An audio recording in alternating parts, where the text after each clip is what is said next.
que us agraeixi que m'hàgiu convidat. No sabia que existíeu.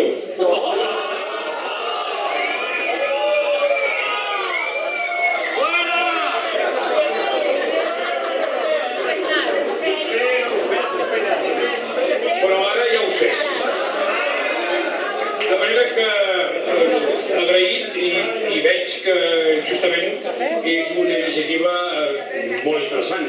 De fet, fixeu-vos que si ens en sortim o ens en sortirem perquè som capaços d'inventar-nos-ho tot. Fins i tot això. Ens mantenim mobilitzats. I a més som molt creatius. Precisament perquè els catalans hem patit tant, al llarg de tants segles hem patit tant, hem estat capaços també de redreçar-nos sempre gràcies a aquest esperit creatiu que ens permet socialitzar els neguits, compartir les il·lusions i anar construint la llibertat. De fet, ningú no ens ha regalat res. Fixeu-vos que som una anomalia. Els catalans som una anomalia. Ja no haurien d'existir com a comunitat nacional.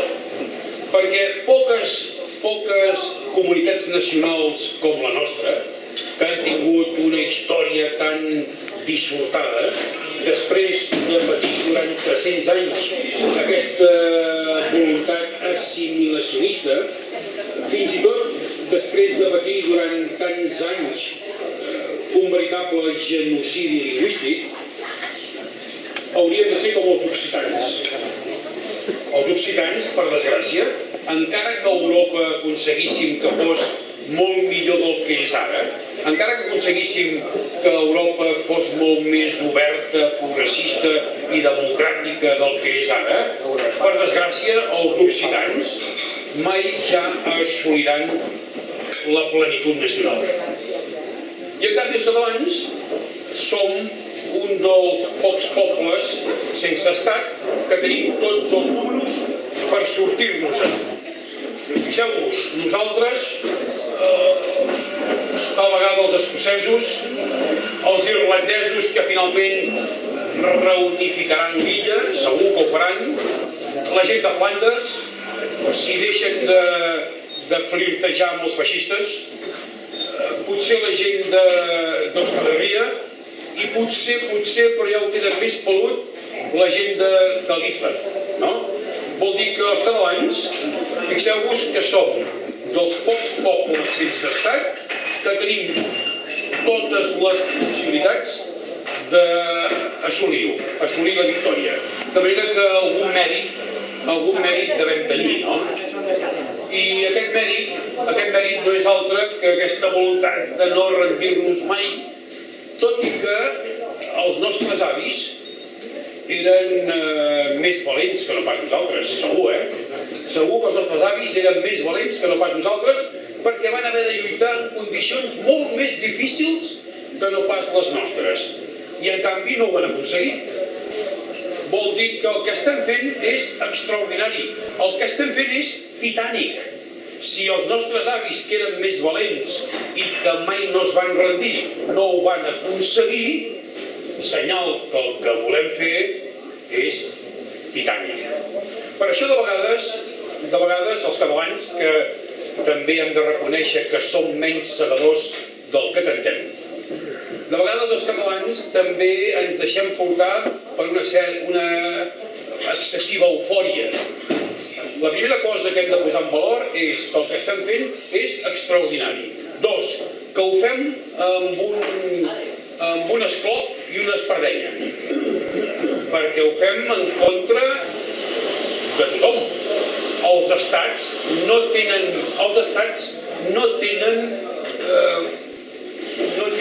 cap interès que s'assumi en el concert dels nous estats un altre. Els estats són, per definició, egoistes. I és possible que el dia que proclamem la república, també la República Catalana sigui egoista i mirarà pels seus interessos.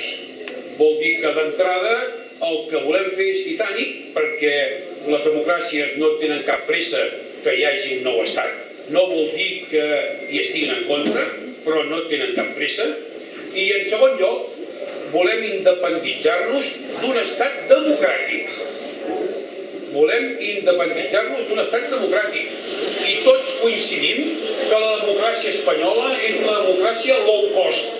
Ho sabem, però és un estat democràtic, reconegut pel món democràtic i, a més, és una de les economies, encara que faci riure, és una de les economies més potents del món. En el llistat de les 25 economies més potents del món apareix l'estat espanyol. De manera que crec que la primera cosa que hem de fer és posar en valor tot el que estem fent. Extraordinari. Segona qüestió que crec que val la pena de posar en valor també a l'hora de fer el debat. Hem de fer-ho de pressa. Hem de fer-ho de pressa. La qual cosa no vol dir que hàgim de fer-ho malament. Hem de fer-ho de pressa. I per primera vegada a la història contemporània de Catalunya, per primera vegada, no havia passat mai, per primera vegada ja tot depèn només de nosaltres. Perquè tenim dues eines que ens ha costat molts anys d'assolir-les. Primera eina, tenim un Parlament on hi ha una majoria independentista que amb totes les dificultats, perquè casar Convergència, casar Esquerra i casar la CUP no és gens fàcil, perquè som tradicions polítiques distintes, radicalment diferents, malgrat que tots estem aixoplugats dins de l'univers del catalanisme, són tradicions ideològiques molt diferents, però tenim una majoria parlamentària independentista en el Parlament de Catalunya. Això no havia passat mai. Segona eina que tenim, que mai no havíem tingut. Tenim un govern. Tenim un govern independentista que ha adquirit un compromís.